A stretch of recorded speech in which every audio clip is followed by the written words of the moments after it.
Hi guys, so today I'm going to be doing a book review video on 7 books, and last week was horrible for me.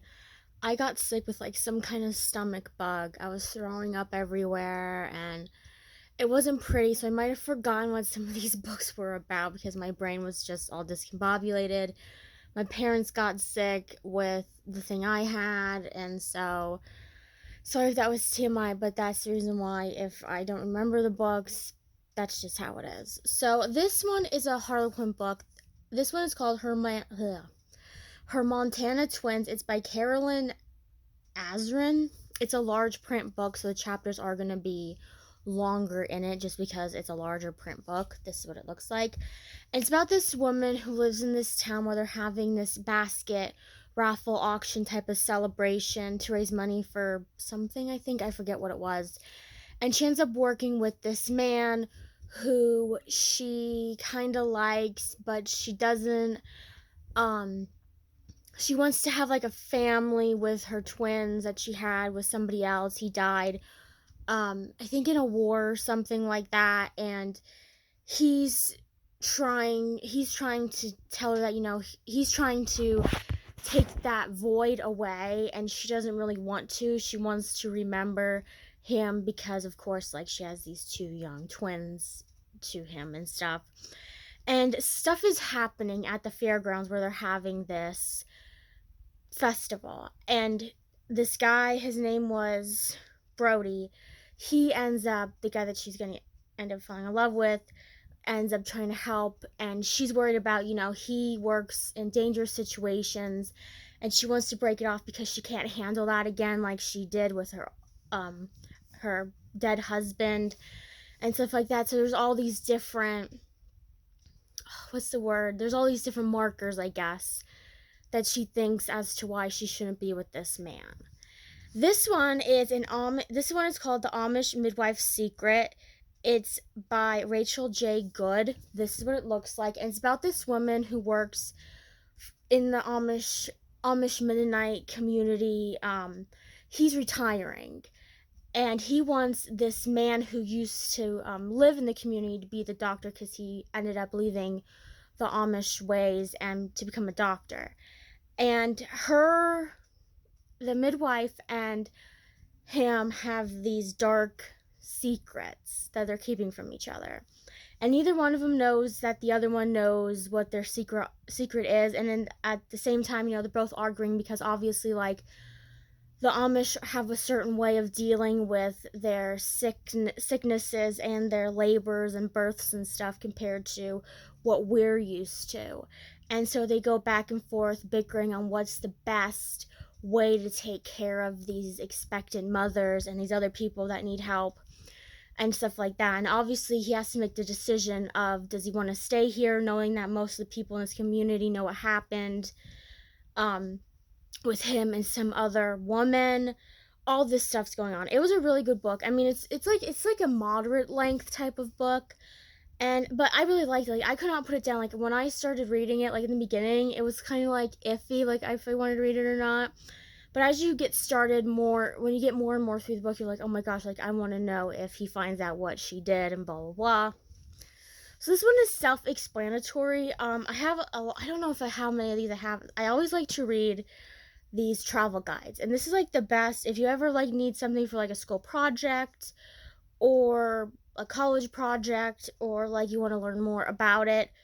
This is the Eyewitness travel guides, and this is the best travel guides that I like to read. I mean, I know it's kind of weird that I read travel guides, but I don't know. It's just because I know I might not be able to visit these places anytime soon because I might not have enough money to go these places. But this is Portugal, and this is with, I don't know how you say these, so I'm probably gonna butcher them. The Maderia, I don't know, and the Azores, and I think those are both like islands that Portugal owns or something like that. I don't know. But my niece, she is into like history right now, and they're learning. They do social studies, so she's really into this type of stuff. So I'm gonna give this book to her once I'm done with this book review video. This is what it looks like, and like I said, I like the Eyewitness travel guides the best. I mean, I know this book is probably is kind of out of date, like it's in the early 2000s, but it's still a good source of information. What they do is they color code different parts of Portugal and these other places that I'm not gonna try to pronounce again. So it's not like you're reading like, oh, Portugal, and then you're jumping from one thing to the next, that kind of thing. It was a really good book. This one is called The Other Windsor Girl. It's a novel of Princess Margaret Royale, and it's by Georgie Black Blalock. I don't know how you say her last name. That's what it looks like. And it's about this woman who ends up coming into contact with Princess Margaret and ends up becoming one of her closest friends as she's going through her life. It starts out with when it starts out during when at the time Princess Elizabeth marries Philip, and then it goes on to how when she reacted to how she couldn't marry the man she wanted to, Margaret, and it goes up I think until she dies. And it's a really good book. I got this at Target if you didn't see the Target 20% off thing. I really like reading about the royal family. I kind of like reading historical fiction type of books. My mouth is getting dry, so that's why my tongue is like sticking to the roof of my mouth. But yeah, it was a really good book. I really enjoyed it. I don't know if it's still at Target, but if it is, you should pick it up because it was a really good book. I really liked some of the stuff. Like one of the things was not in the right order in the book, unless maybe I'm just not thinking it was in the right order. I don't know, but it was a really good book. I really liked it. I mean, part of like it just shows you how like it's basically most of the book. The one thing I don't like about it, like it's portraying her as like this lonely old spinster because all of her friends are getting married. She can't marry the guy she wants. They just broke it off, and her friend becomes her lady in waiting, and she finds out the man that she likes has just moved on to some other woman because he lives in America and she obviously lives in England. And it was a really good book. But that's the one thing I didn't like about it was that it betrayed her more like loneliness. And then there was this incident in the book that I don't even know if it actually happened or not. But this book is a book that I don't think a lot of people are going to read through like I did. I read everything in this book. This is called the Top 10 Lists Books. And I got this for Christmas. It was from Ollie's. And it's basically like it's kind of like the Eyewitness travel guides because it's color coded, and it's like there's ones for it starts out with children's literature, and then it goes into like the sci-fi, and then the 21st century, and then like dramas and detective mysteries, that kind of thing. And this is what it looks like, and that's basically what it is. This book, it's a book about all top 10 lists. It's a they're long chapters to get through because of the fact that they talk about every little thing. Some books I know, some books I didn't. But if you like, it's basically said in the book, like whoever wrote the introduction said, um, like it's a book that like will try to get you outside of your box of the type of genre you read, and to look at different books you might have interests in, that kind of thing. And it was a really good book. Like I mean, if you wouldn't want to read this whole book, like I would suggest like if you pick it up, read the parts that you might enjoy and see maybe, hey, maybe this book I read, and then maybe this book I want to read because it's in the same genre, that type of thing. So these next two books are kind of similar. I read a lot this book review video of historical fiction books dealing with like the royal family type of thing. And this is called The Spanish Bride. It's a novel of Catherine of Aragon. Catherine of Aragon was the wife to Prince Arthur. Was the wife to Prince Arthur and Henry VIII, and they were the sons to Henry VII. And this is by Laurien Gardner.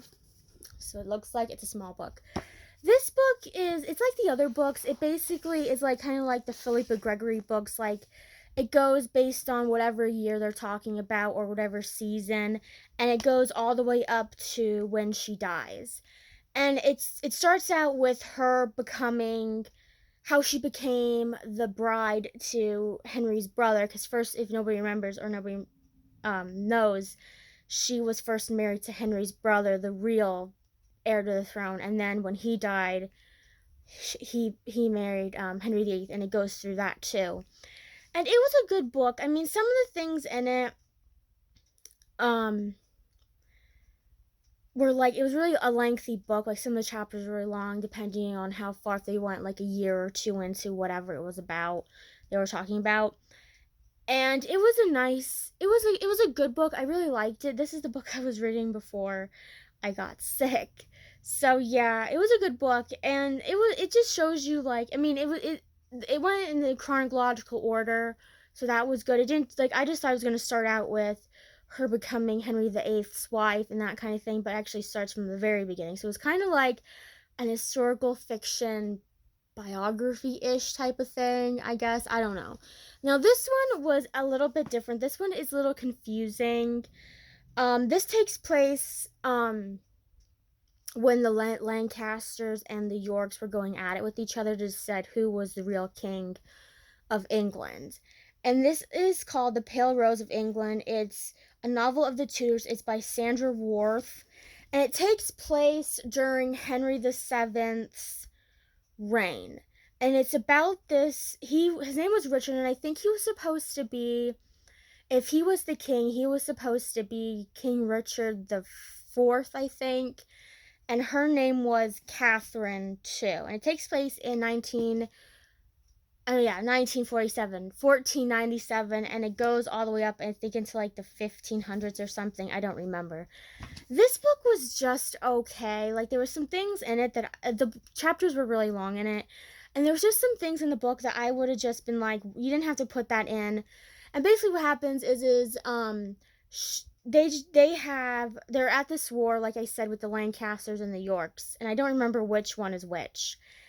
And she ends up, what happens is Richard goes off to fight, and she's pregnant, and she gets sick, and he has to decide if he wants to keep going or if he wants to go back.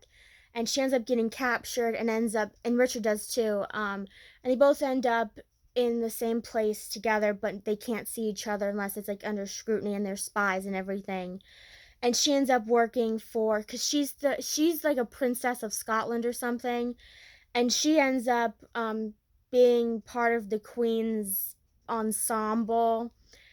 And Richard's trying to hatch a plan, and the plan goes awry, and he ends up in the Tower.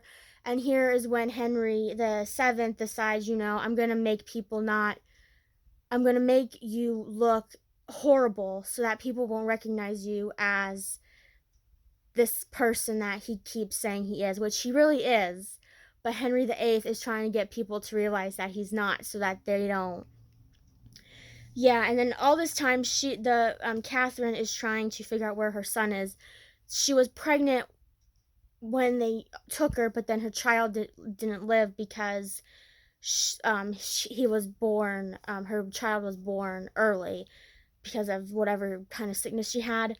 But she had a previous son with her husband, and they took him away because if people realize that he's the heir to the throne too, then there'll be, an uproar or something like that.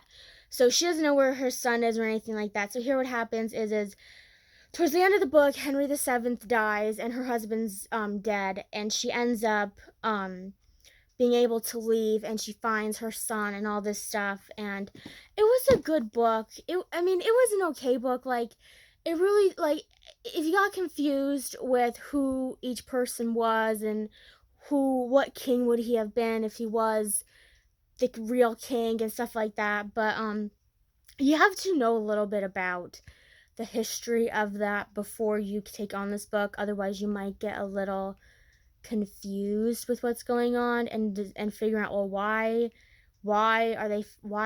does he say, oh, he's this and he's not, and he's protecting his wife and all that stuff. So that was the end of this book review video. I hope you guys have a wonderful day, and I'll see you guys next time with another video.